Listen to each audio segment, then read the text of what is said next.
Well, thanks everybody for joining. We have three incredible operators, humans, and agency leads who know e-commerce and know retention marketing better than anybody.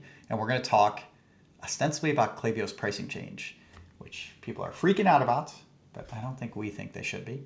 Dun dun And dun. dun dun dun, and then some tactics around it, and the conversation is probably going to go wide. We have this blocked for an hour. There is 0% chance we make this for an hour.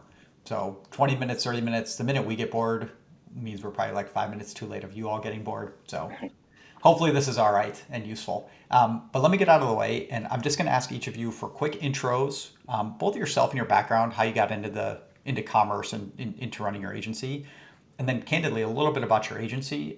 There are a lot of people who are always, like folks are looking, and this is a huge market, and having three people who are ostensibly competitors be excited to chat together to learn from each other. Like it's a huge market out there. So I would love for you each to share just a little bit about your agency.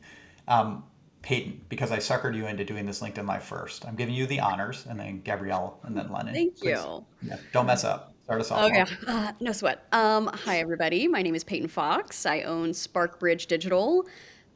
So I mean a bit of background on myself. Kind of fell into email marketing in a nonprofit. So originally was just there, hands in everything, social, email, all of that, and really fell in love with email marketing.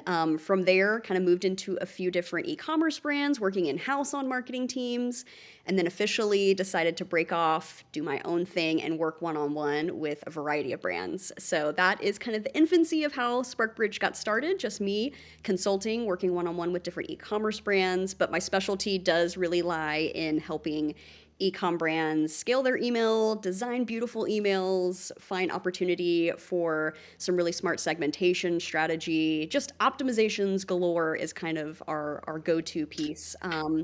And yeah, so we work with really any type of e-commerce brand just looking to scale with their email. And I would say like 98% of our clients are on Klaviyo. So this is definitely a huge topic right now. So yeah, that's Yeah, me. that's perfect. Thank you, Gabrielle. Please. Hey y'all, my name is Gabrielle Pittman. I am the Client Strategy Director at eBusiness Pros. I got into marketing actually by accident. It was just a day job to fund a record while I was a musician in a past life. So I have a background in storytelling, and that ended up becoming very useful as a marketer. And a lot of the brands that we work with, you know, there's always range. There's always bigger brands, smaller brands, whatever. But my personal favorite are the ones that are boutique luxury ateliers or like family owned heritage brands. So they often place a higher priority on storytelling. And through working with them, I gained a real appreciation for how email and automation can actually become proactive customer service. And when you marry marketing with customer service, it helps that sales process become so much more conversational and natural. So that's what really got me hooked on email. Of course, there are other channels now that you can do that, like direct mail, SMS.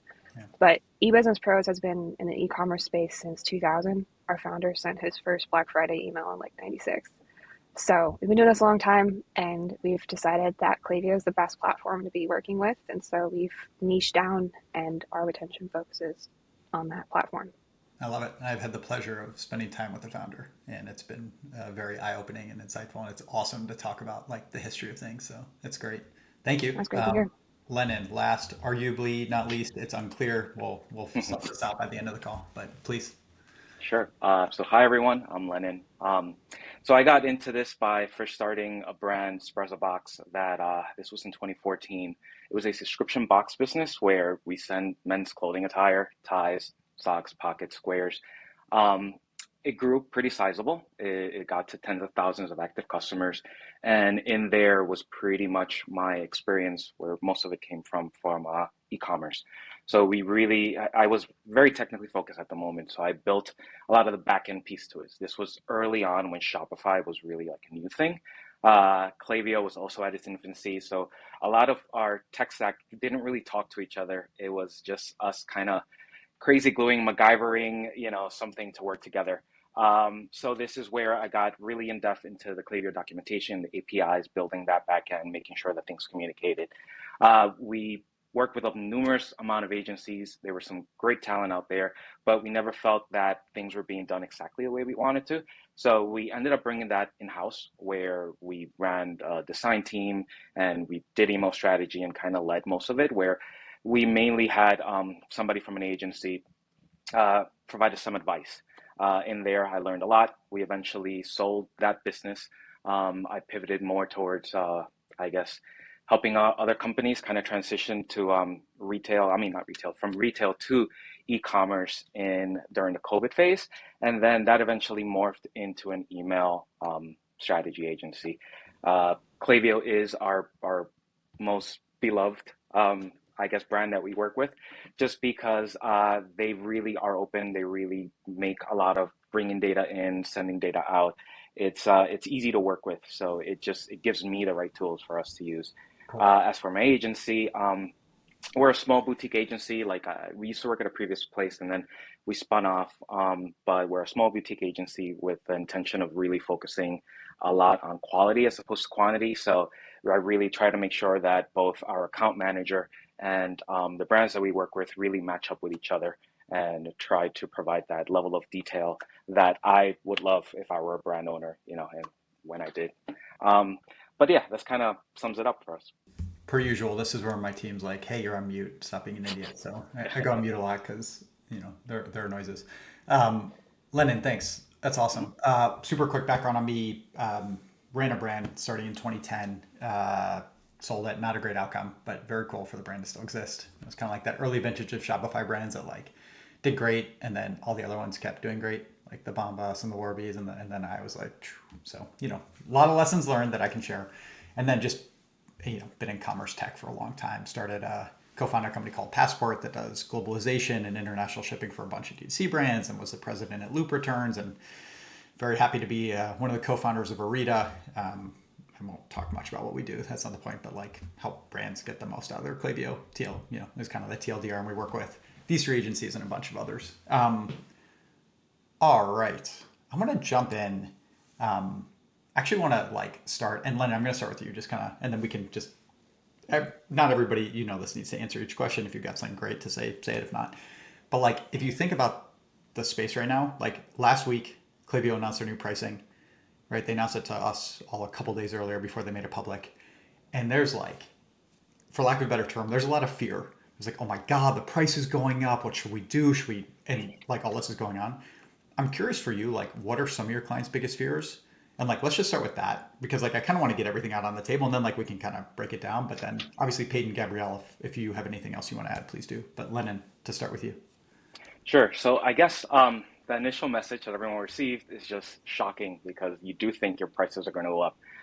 And, there are some brands that we work with that have 4 times, 5 times the number of contacts on their list as the ones that we're emailing now. So those are the ones that would see the biggest shift if they continue with that same strategy. But luckily, like you said, we heard about this a few days before.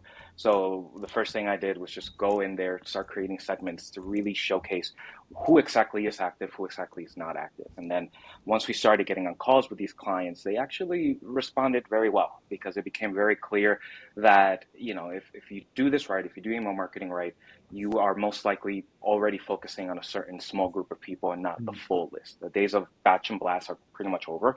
So That was my approach on MailChimp 15 years ago. exactly, like that I'm gonna used to work pretend you back didn't then. say that. It was great. I thought, I just thought, hey, this one extra email, Gabrielle's finally going to click. She's going to love it. This is the winner. So So yeah, I mean, it became very simple. It basically showcased that, like, hey, here are the ones that we're emailing. Here are the ones where most of your revenue comes from. We had the data to prove it, where we say if we just focus on this particular group, that already accounts for 95% of the revenue you would see from the email marketing channel. So the other 5% is where we kind of need to figure out. These are people who might be unengaged, might be at a different phase in their interaction with the business, and we have to discuss, do we want to suppress them? Do we want to bring them back? At the end of the day, it ended up being a smaller revenue change, a smaller cost to Klaviyo than they anticipated. So it ended up being pretty interesting. And then from there, I actually had a number of clients come back to us and ask us, hey, could we actually save more money than what we were doing if we Yeah. go ahead and remove some of these contacts that you had identified already. So they see this more as an opportunity as opposed to something that's a little bit concerning to them. I like it. Thank you. Gabrielle, I want to put you on the spot. I think it was you. It might have been you, Peyton, but I think it was you about saying like one of your brands had tried to move very quickly and like you had some thoughts about that and like some of the risks. Is it worth kind of double clicking on that right now? Like switching Yeah, from Klaviyo? absolutely. I would say that the biggest, most fundamental thing is to not panic. I've seen a lot of clickbait lately, and I just personally am kind of amazed at how many people have decided to go stir the pot in that way because it doesn't actually help anyone. It doesn't help any brand that's using Klaviyo getting good value from it. So one of my clients actually, they didn't try to migrate from Klaviyo, but it's just the lesson of poor migrations in general. Hmm. They decided um, just before COVID, actually, that they were going to migrate off their existing e-commerce platform. They got acquired. They were given supposedly a really great deal. They were going to save a bunch of money, which the Yeah. CEO was like, great. Hmm. And they went through this supposedly free migration process. Every single month, something in that store broke. It was an integration, it was a page, it was not talking well Yeah. to Klaviyo, not playing nice to Klaviyo. It was just one problem after the other. Yeah. And all their customer data was completely locked up. And whether you're choosing Yeah. between an email platform or an e-commerce platform, the ability to access your data and use it is critical. So it ended up being a very painful 2-3 year process where they delayed this decision to consider migrating again. And eventually they just said, okay, this is killing our business. We're going to go to Shopify. But they could have skipped all that pain in the first place had they just chosen a tool that was supposedly more expensive, but actually more reliable, more functional, better ROI. Yeah. Like, this might be unusual, but a lot of my clients have had no panic to the pricing change That's great. because they just know that You just haven't told them Klaviyo is worth it. you're Yeah. keeping it a secret? No, just kidding. Well, they know it's worth it, but also I think it's important to be aware of what active profiles really means. It's Yeah. amazing to me how many times I go into a new client's account and I see, whoa, they've been emailing which segments Yeah. or not segmenting at all, Yeah. and they're wondering why their engagement is low. So I think this is a really important, just necessary pain for people to realize, okay, we need to get clear on who we should be sending to, who we should not, and Yeah. when it's also important to leverage another channel besides email and Yeah, SMS. we're gonna double click on both of those, both like the segmentation side and then also the other channels as well, which I think is super interesting. Peyton, any other fears that your customers are bringing or that you're bringing on behalf of your customers? Like, yeah, And where's your mind go? well, I will say to also kind of echo what Gabrielle said, but like I think brands may underestimate the long term cost or even just the migration cost itself. Like Mm. how many features you realize other platforms just don't have, like or don't do the same way. So you're gonna have to rebuild it. You're gonna have to do all these things separate. Like the cost of that versus Yeah, getting your list clean. Come on, get your list clean. Okay, come on. I There's hear so you. much better. But no, I would say a lot of my clients, I felt like I had to do a little bit of like catch up, like, hey, I'm already on it. We know it's changing, Yeah, don't worry, I already got the segmentation going. So I think a lot of brands have been comfortable keeping everybody in there. And it's yeah, like, let's see if they come back. Sure, we're not emailing them, but yeah, we're keeping our bill kind of below, yeah, what technically we should be paying for, which is what we're yeah, kind of going towards. So it's like I feel like a lot of brands knew, like, okay, we knew this whole group of people. We haven't even been emailing them; they've just been sitting there anyways. Like, who are these people? And let's like tap into it further.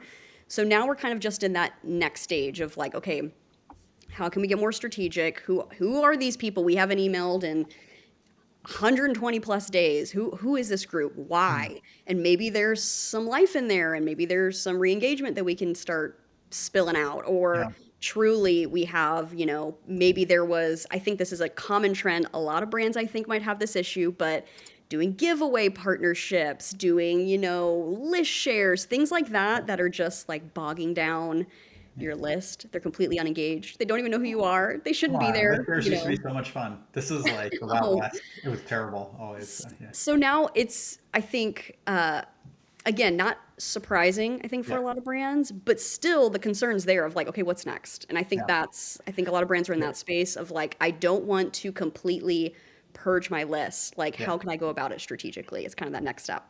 All right, so two maybe useless points, but that I'm going to make, and then I want to dive deeper specifically into tactics. And then Peyton, like I saw all of you guys have posted about this, and like Peyton, I was watching a YouTube video that you did the other day that Yeah. like kind of goes through different segments. So we'll figure out a way to like share resources afterwards, but like we don't want this just to be high level. There's actually tactics that you guys are doing with your brands that we're going to share. The first one is Klaviyo's capped the price increase. So like the pricing was always in my eyes like slightly obfuscated. Like some brands were actually at a tier way higher than they needed to be. I actually think this is good because it's just very black and white. Like there should be any questions Yeah. asked.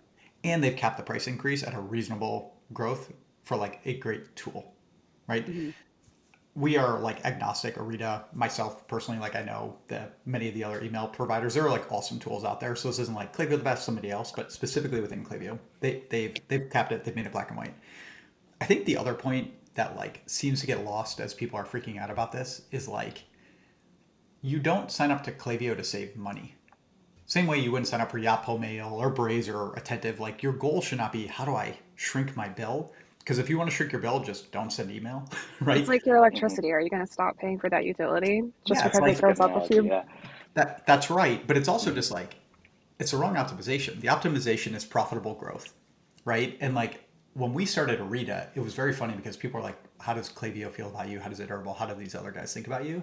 Because the first couple of months of working with us, like normally a company's bill goes down a little bit. I assume analogous to you guys. And it's because people oversend. They do what I used to do. Yeah, Gabrielle's definitely going to click this email, even though all the data says like 0% chance, right? She may not even exist, right? It might have been a bot. But like our goal as we talk about it, like very explicitly, is we want to double your Klaviyo bill in a year because it's so performant. Because you're sending more emails, but to the right people to drive more sales. And I think like anybody who's in this ecosystem should be thinking about profitable growth first, and then what are the ways to get there? It's working with great partners, right? It's like being thoughtful about your content. It's building amazing products. But it's not just let's go save money. Like it is very rare. I saw this at Loop, which was like a higher priced product, but like a premium product and works extremely well for brands. Like you either opt in and you're like building your business or you're not. And I think that's probably like maybe a silly framing, but an important one. Lennon, I want to go to you actually and jump in maybe more technically, Hmm. right?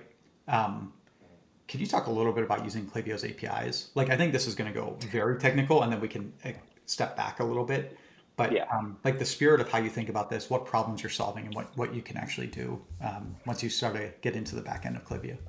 So I I like to deep dive into data, and part of that is Klaviyo has a CDP aspect to it. It connects very well with a lot of the tech stack, Shopify, and a few of these other platforms.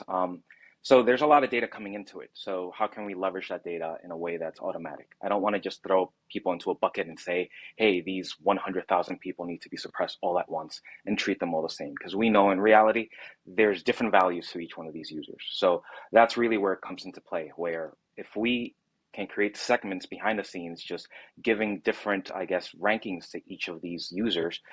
Can we use something with Klaviyo that would allow us to suppress or unsuppress users based on whether we think they're going to be valuable in the near future? So that's a lot of the strategies that I've been taking, like that I've been kind of trying to implement since we got this announcement.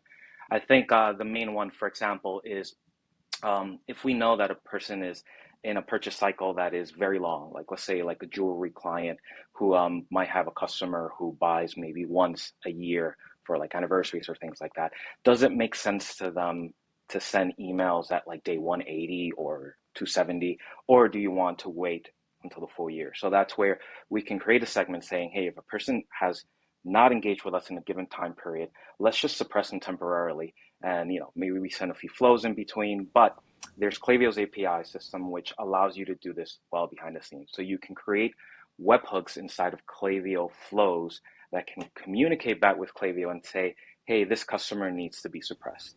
So if you do this right, what That's you could cool. end up doing is using segments back and forth to suppress and unsuppress contacts all over the place.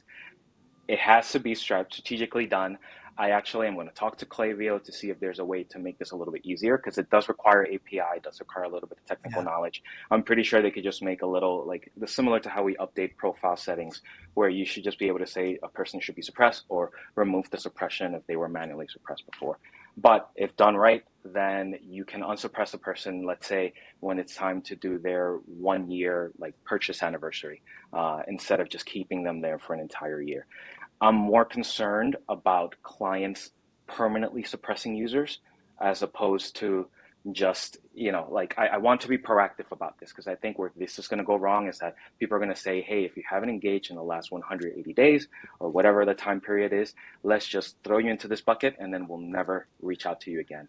And that's the wrong strategy. That's where you're going to lose revenue behind the scenes, and there's opportunity there. So knowing when to contact them back and finding a way to doing this automatically is where I'm trying to deep dive into. Ori is part of this piece, obviously, but yes, I'm still trying to leverage as much as we can inside of Klaviyo. So I love it. I If I want to could double double click on. tap on that real quick. Oh yeah, please. So a lot of the brands I work with have that long purchase cycle that Lennon mhm. described. And it is a continuous challenge of how do you define someone as engaged or not when they may be spending $13,000 on a single item and they're probably not going to buy that more than once a year or maybe twice a year. And so the segmenting matters, but also using the right channel really matters. I have a lot of brands I come in contact with where, especially in that SMB space, they think, oh, well, they're our customers, they're our most loyal, engaged people. We need to tell them everything all the time. And it's just really harming them more than helping them. So knowing that if you have a segment of people, like not everyone wants to receive your emails or your SMS messages. So leveraging the integration ecosystem of Klaviyo is so helpful. You can send a postcard with a personal touch at that higher value level, or even for a CPG brand. Like there are ways to use the data that you have within Klaviyo without putting them all into this bucket of active profiles that need to receive digital messages, or like they can go for ad targeting. They can do so many different things. Yeah, I love it. I want to double click on Post Pilot. I mean, there's like paper on. There's a bunch. Actually, the call with I think it's called Modern Postcard, like an older line business. But like direct mail is so undervalued right now, and especially for like a higher AOV product. Not to mention, if somebody's unsubscribed from your email, guess what? You can still send them a postcard. Or like some people may see all your emails, and that's just not the channel through which they buy. So we actually started building our like kind of data driven direct mail product literally for these reasons. Gabrielle, let me, as long as we're talking about this, when you think about like direct mail as like a complement, do you think about it as like either or do you advise your clients like do an email and then direct mail? Or I don't know, like how do you want to, how do you think about other channels for your brands? It depends a lot on the brand, and it also depends a lot on the health of their list. And so Mhm. that's where I think part of my kind of core frustration with the alarmist reactions to this pricing change is it's causing so much panic and agitation that's entirely unnecessary. And we don't want what Lennon described, where brands go and overly suppress Yeah, because they're so worried about the bill. Like what really matters is your return on what you're spending. yeah, And so for some of my clients, they're actually right now overpaying for Klaviyo and they'll start saving money. So there's that piece to it, but it's also with a postcard, you know, to some extent, this is a controversial take in the email marketing space. So many brands send way too many emails. And so postcards are a really great opportunity to break through that noise. Go around the inbox entirely and just go, hey, we know you want to shop with us. Go place an order, and then our transactional email will come to the top of your inbox. yeah, Or in cases where maybe they just need a little bit more time to think about something, you send them like an abandoned cart email and then you follow up later with a postcard. yeah. So I love it. everything has a lot of nuance to it, but I think at the end of the day, it's what's right for your brand, Yeah. what's going to be profitable for your brand, because technically, in some ways, postcards are more expensive than email, but also how many SMS Only messages are like you sending in a 500 month? times more expensive, but I think it comes down to the right message to the right person at the right Gabrielle, look, time. here's the thing. I'm with you. I think the thing that like it's always like you'd rather have somebody buy with no message because they love your brand. And then it's like, okay, emails next cheapest. And then it's a text. And then if you're going to do a postcard, the thing that we found is like just make sure to do holdout groups and really deeply understand not did you get somebody to buy because of the postcard, but did you get them to buy because of the postcard? And they literally would not have bought because of any of the other channels you can hit them up with. And then it is an awesome channel. So And like that's where Rita's so helpful. good answer. No, no, but like generally, I mean, like you don't need like we are good at that, but it's the same principle, right? Like we're talking to brands who are just like figuring out themselves. Just always be thoughtful about that holdout. Peyton, you've been waiting very patiently. I would love for you to walk through like and you can maybe like ping pong off of some of Lennon's points or just go down whatever path you want. Like when you think about segmentation, if you had like a couple of minutes right now to tell people who are like, again, stressed about this, and you're not telling them a forever decision, but what's the first thing or first couple of things you would do for a brand owner, for another marketer with their lists? Yeah, not to do a shameless plug, but check out my YouTube video. No, it's really, 'Cause it's actually good. I didn't think it was gonna. I watched it It this was great. morning. Oh Yeah, my there it is, right? goodness. Well, I think because I do feel like there are some brands that probably are on Klaviyo, and even though we might say, you know, some of them do sweat, that extra $300 a month. Like, they're just really trying to figure out like, okay, if I have to start somewhere with suppressions, where do I start? And I think if you're one of those brands and you just want to kind of like, okay, figure out who on my list really is dead weight, and that also has layers to it. But if you've emailed them, and you can figure out what that quantity is, but multiple times we've had no opens, no clicks, no abandoned cart, no placed order, no active on site, no review left, no loyalty joined. They've literally done zilch with your brand that you can see within your Klaviyo. Start there. And that might be a really small group. It might just be, 300 profiles, and you feel comfortable enough to mark them, suppress them if you want to, or you just want to see, like, can I re-engage them, give them one more test? Like, you as a brand can really figure out how you want to tackle deciding when it's the right time to suppress people. But if you had to start somewhere, it's what I call just like those omega coldies on your list, but like true, you know, fully unengaged, like no interest in your brand whatsoever. But that doesn't mean, again, like we were talking about with direct mail, direct mail is something that I have personally not explored, but has come up multiple times with other clients now where I this might just just be an ties old, in. but it is awesome. I literally bought a rug from Revival Rugs because they hit me up and I was like, oh, I cannot believe I just bought because of a mailer. But it like hit me at the time I Yeah. wanted with a great image and a simple offer. And it was just like, it's Hmm. sitting on my counter. It's not like in my inbox or in spam or like it was there. Anyway, sorry. I No, love a postcard. I think I too, love a good like postcard. with I think too with like that. So if you are a brand that wants to start and just like, okay, I gotta cut down the fat somewhere, I'll start here. Don't lose track of those people. So I think too, like, say you build these suppression segments, these layers of unengagement, you can create the opposite of that. They cannot receive email marketing and they have come back on site. They actually did just abandon their cart, but didn't opt into marketing technically to come back in. Like maybe there's other segments you can still build in Klaviyo to keep a pulse on them, to figure out. Because if you can't build an API or you don't have an awesome app like Arita, like the manual part of it is going to require some work, but you A don't lot. want to lose touch on those people. I love They it. may come back. You never know. So having those kind of suppression specific segments haven't really been a big thing, but I think are going to be much more important going into the year now. I love it. I So actually kind of, if oh, I could Glenn, add go to ahead. that, Yeah, I was going to bring yeah. it to you. Go ahead. So obviously, I'm big with the data part to this. This is where, yes, if you do create a segment of suppressed users that is quite sizable and you're just unsure whether you want to re-engage them or not, test it. Just create a small snapshot of it.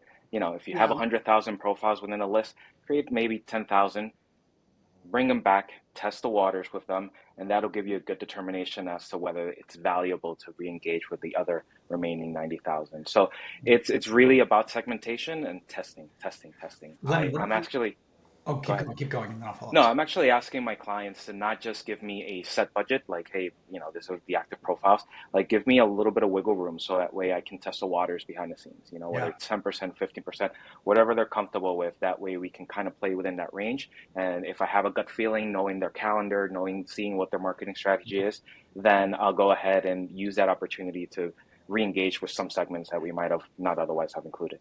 I love it. I was thinking about what you were talking about earlier, and like honestly, this is a conversation that like all four of us have had at different points. But you talked about the API side, and you talked about like, hey, bringing people back, and now you're talking about testing. Um, One of the things that we think a lot about, I'm curious for your guys' perspective, is like you can go do a killer analysis of like what the right engagement window is. And you kind of made the point. What if you're a jewelry brand and your buying cycle is 360 days, or you're a rug company and it might be 720 days? Like, or one of our customers is a contact lens company. You certainly, and it's like a 5 year buying cycle. You certainly don't email somebody every day for 5 years. So it's like, well, when do you probe? Is it 18 months? Is it 36 months? How do you do this? something we think a lot about is we could build literally the best model in the world today. Like the four of us could go be like, cool, brand X, here's who they should email. But tomorrow, we're a day further from Black Friday, Cyber Monday, or a day closer to a new sale, or they're launching a new product. This is a problem that like we've not solved, but like we think a lot about is like that's why we build a fresh model every single day. And like we only work with brands who have a real history because then we see kind of like the fingerprint of the brand. How do you guys, and anybody's open to take this, or you can tell me this is a stupid question and I won't be offended. Like, how do you think about like how frequently to refresh who's engaged, who's unengaged? If you're going to talk about testing, how quickly or how often do you test? Like, is it when there are big changes to the business? Is it 4 times a year? Does that make sense? Like, I don't know a better way to ask, but any one of you is a little open to jump in, please. Yeah, I tend to do it based on their marketing calendar. If we know that they have certain periods of the year or they tend to have more in sales or they tend to have more engagement. Okay. I kind of center it around that. Obviously, trying to test the waters, maybe a few weeks, a few months, depending Yeah. on what type of strategy we're doing. Like, for example, right now, if this were going to effect, we will be doing a lot of the Valentine's Day testing before some of the Valentine's Day messaging is coming up front. So you can see historical if you have that data and then kind of base it off of that. But it's good to just randomly test because sometimes you just don't know. It's you can have an understanding of what the perfect profile is, Yeah. but at the end of the day, there is a value to every type of like cohort that you can have, and understanding that and how you can use that throughout the year is really important. So you can go ahead and do some sort of analysis, like back of the napkin analysis, where you can just say, hey, if I test the waters with this group and this one returns a 2x multiple on any spend, then why not open it up or Sure. just do that thing over and over, and Cool. it'll I like probably it. work I out. mean, it's effortful, but if you can do it, do it. Like, I think Yeah. that's spot on. Peyton, Gabrielle, anything else there, or else I can kind of change topics slightly? No, I mean, I agree. I feel like pretty much any time with a client we have, and it's so different, like sure, Black Friday, but maybe they have an anniversary sale or have something like that. I always have those kind of evergreen segments of like this person took action during event A and action during event B and like keeping a tab on that. So, I mean, similar to what Lennon said, like figuring out that marketing calendar, where were those big events, launches, big sales, big pushes, and keeping those in mind.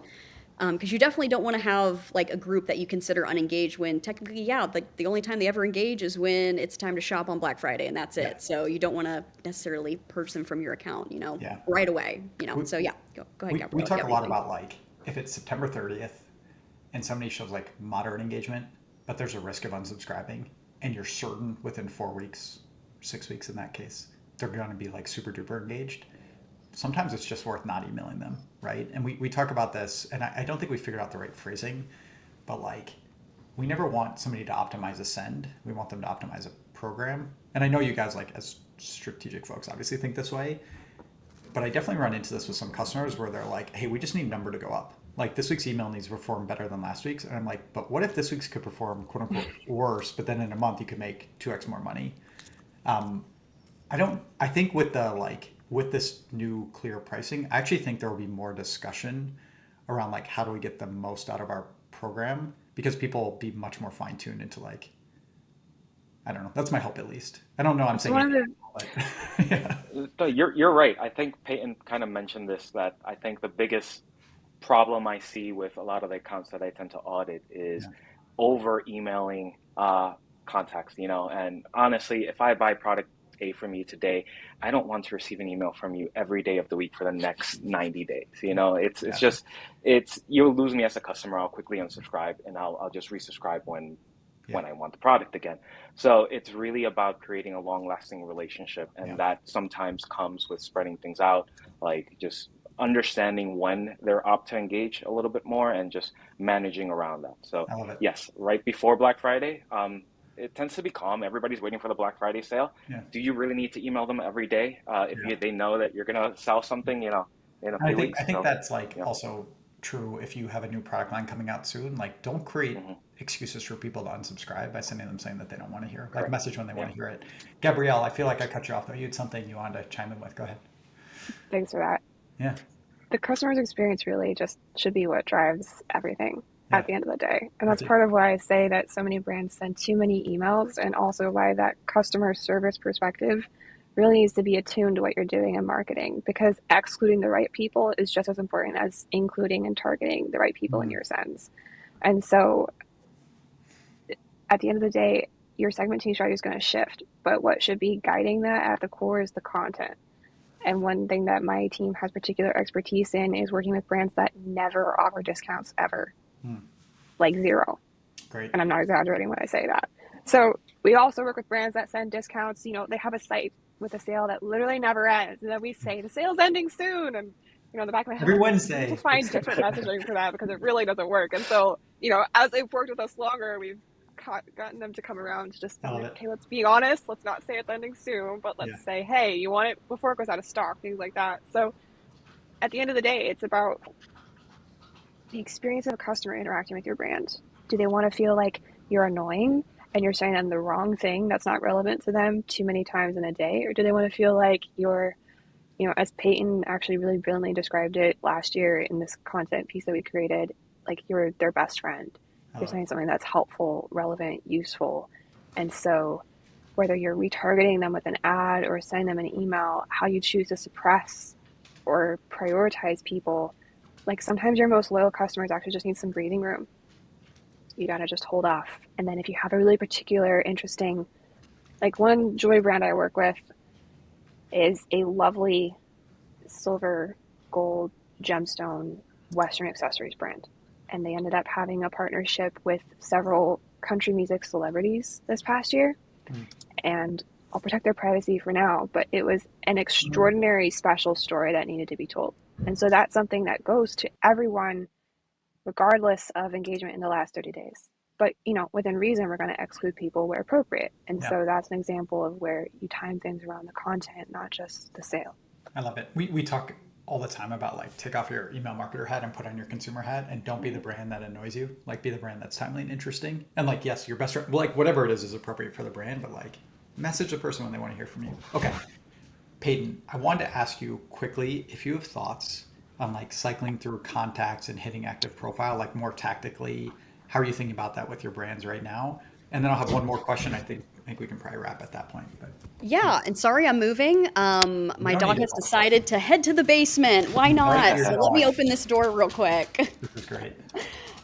So I would say, actually, it's also to kind of tap on the segmentation piece Yeah, please. alongside that. So as we're talking about suppressing people, I think we should be talking about what audiences are we actually not even tapping into that we should have been. So I think the trend, especially with the noise in the inbox, like Gabrielle, like you were saying, like people sending so many emails to batch and blast or treat everybody the same is just, I mean, I think it's been a trend moving forward, but I think in 2025 it's just like the trend across the board. Like if I bought a certain, for example, a skincare brand we work with, I bought a very specific device and topical. If you're going to continue to email me and try to sell me on a second device when I never really would buy one, or you send a follow up and you're not featuring imagery of that device or that topical I bought, like you got to move toward basically being hyper targeted, hyper segmented. So when you are sending more campaigns, maybe to very smaller, hyper targeted groups, especially in Klaviyo, using dynamic blocks, show hide features, things like that. So that way you're creating a very curated experience. People will pay attention when you email them. I like it. When you treat them like everybody else on the list, they're kind of getting the same thing, sales ending, like even though I bought, 2 months ago, don't need another device. But being able to figure out how you can strategically send really curated messages, that's where you're going to unlock better click through, better engagement, better lifetime value for your subscribers. So, This is great. Okay. Does anybody have Just any? one last thing. Yeah, go. There are a lot of SMBs out there where they hear what we've been talking about, particularly what Peyton just said, and they go, oh my God, that sounds so hard to implement. So flows are your friend. Build yes. out the personalization in an automated way so that it's going to go to the right person and you don't have to be creating that content every time. Because, like, I to love it. have a personalized campaign is, for some people, more difficult, especially if you have limited resources with content creation. So Yeah. flows will really help with that. I love it. That's a really good point. Yeah, I mean, there's always a question of the sophistication of the brand, the buying cycle of the brand's customers, how much, what your budget is, yada yada. But yes, flows all day, every day. Okay. Maybe a last question, and then I'll open up for last words. I want to stop talking about Klaviyo specifically for a minute. You guys all run baller agencies, have like worked with some of the coolest brands. What are some other pieces of tech that you're looking at? Because like if folk, I don't know who's listening, maybe nobody. My mom, she doesn't run an e-commerce brand, but maybe she will one day. Like I don't know, you guys see all the newest stuff. What are some new pieces of technology or new software providers? Or it doesn't have to be tech. It could just be like new tactics that you've I seen that have are really one. interesting. Yeah, please. And you don't Um, have to like be vetting it and saying it's the best, but like you're even intrigued by. So I want to lower the bar here. well, I think so. I started to dive into this more, but utilizing interactive AMP emails is Mhm. definitely kind of that new buzzword piece. People being able to do actions within the email, submit reviews within the email, Mm. skip their subscription, Yeah, add more good job. products, like shopping within your email, I think is a big piece that I'm loving. An app in particular, Zaymo, Zaymo, is one that Cool. I've been using for clients. That's really easy to use and like honestly like a super awesome team too. Like I bug them all the time with like, I want to do this, and they're like, okay, let's work on it. That's cool. But it makes AMP emails accessible for everyday brands because if you do want to get into these interactive emails, it could be this whole coding experience, way more complicated. Like brands really can't. I mean, it's a whole dedicated email expert for building those types of messages. Cool. So it makes it really accessible for brands to experiment with interactive emails. So I that's love one it. I'm loving. That's I great. just wrote that one down. Yeah, Yeah, same. written down. Gabrielle, Lennon, anything else you guys want to chime in with? Um, Obviously, getting data into Klaviyo just gives you more opportunity to segment better and understand your user activity. So all of these identification tools, Blot Out, Elevar, Black Crow come to mind. Those are more important now just because if you're only tracking opens and clicks and using Yeah, that to determine your engagement, then it's not good enough. It's that opens and clicks are blurry right now, yeah, especially with a lot of the Apple privacy changes that have been happening. yeah. So you really want to track as much data as possible from every source that you can. So I just love it. making sure that integrated. And the last piece is Webula, which is a list cleaning tool. So that one is just, you want to maintain good list health. There are many reasons why a person should be permanently removed from your list. They have a pretty robust system that checks for many, many data sources. So it's it can be a little bit costly, less than a penny per email. So if you have hundreds of thousands of users, it adds up to thousands of dollars, but it will save you more along the grand scheme Yeah, of things, and help with deliverability too. I think there's like if you have a list that's this big, I don't know where my camera starts or stops, but if it's Yeah. this big, there's like the chunk that should be permanently removed, which is like it's a Mhm. bot. Cool. Hmm. Like get rid of it. And then there's a chunk that like should be temporarily removed that we were talking a lot about. And it's like getting wise about that and then cycling those people through in a data driven way with segment whatever, right? Based on some activities is important. Lennon, the other one, obviously revenue role, which we've talked about. Like the Yes, thing I revenue like row. about what you were just talking about with those providers is it's just more data and like not definitionally better, but it's because of Klaviyo, you can Hmm. actually go and like take actions based on that and set up flows based on that. And so, Peyton, you kind of mentioned before, it's like, yeah, did somebody click yesterday? But I think in passing, you were like, did somebody leave a review? That also shows that they're engaged. And like the more of those actions that you can bring in, again, like that's what we think a lot about is like, cool, how do we go find the unseen, like what people think is a needle in the haystack? There's actually like a ton of needles. Like you just got to go figure out the clever ways to find them. All right, Gabrielle, any other technology that you want to chime in with? And it's A-OK if not. I think you found that we're a group that has a lot of ideas. It's hard to keep us quiet. But I would say for a brand that is considering doing a giveaway, you want to Hmm, make sure you have the best data to work with so that you get the maximum retention on that new list of subscribers you're about to bring into your Klaviyo account. cool. So there's a tool called Gatsby that makes it really super Yep, easy to collect those giveaway entries through Instagram. I love it. Like giveaways are actually pretty painful, and Gatsby makes it not painful, both for the team running the giveaway and for the people entering. And Cool. then once you get that connection set up, you just have this evergreen stream of data where if someone's interacting with your social media posts, you can see that in Klaviyo and send them an email appropriately. Um, I would Yeah, say also just last thing is if a brand is concerned about their tech stack and billing, they're maybe an SMB and they're worried about costs, make sure your Klaviyo Shopify integration is updated so that you can use the native Klaviyo server-side tracking, because that's going to be very helpful. Cool. Thank you. All right. I said we would maybe make it to 20 minutes. We made it to 46-ish. So I'm very proud of this group. Thank you for your time. I'd love just last word from each of you. And the last word could be like, here's where to find me, right? Or it could be, here's where to find me, and here's the last thought I have that I didn't get to spit out because Aaron didn't ask me a question. So I'm going to call you Peyton, Gabrielle, and then Lennon, you're going to bring us home. Last words. Peyton, you're first. Last words, check me out, sparkbridgedigital.com. If you're on YouTube, Peyton Fox, email marketing, have tons of tutorials, Klaviyo tutorials, email marketing strategy tutorials, things like that. And if you ever want to ping me on LinkedIn and they're like, hey, how do you do this? Be great if you do a video, let me know. I'd love to make it. That's me. I'm just going to leave you a recommendation on LinkedIn. That's really going to blow up everything. Thank you. That was perfect. All right, Gabrielle, you're up. All right, well, the best place to find me and my team is at ebusinesspros.com. You can find me on LinkedIn under Gabrielle Pittman. Twitter, just search Gabrielle Pittman because my username is going to be too complicated to spell out here right now. But I post a lot of content around copywriting and email segmenting. Those are two areas that I particularly nerd out over. And there's a article I wrote for Future Commerce that maybe Aaron can send in the post-event recap that helps give really good perspective on how you choose the right brand to do a partnership with for any kind of co-promotion. If you make content in Future Commerce, you know it's good, because that is a very tough nut to crack. That is always high quality. It was my thesis for 2024. That sounds right. I love it. Lennon, last but not least, please. Yeah, you can reach me at lennon@logicagency.co. I do free audits, so I will personally deep dive into your account, click on every email, get a good understanding of what happens there, and that's where I really tend to uncover a lot of the things that need to change. And we'll provide it for free. You can take it, do whatever you want with it. You don't need to necessarily work with us, but at least it gives you a good understanding, at least from my end, of what areas should be improved and where you should be focusing on for the near future. Thank you. I just for what it's worth, I talked to a company who you and I were with last week at NRF specifically, and he mentioned the audit. He said it was awesome. So anyway, just one more vote for all three of you as great resources.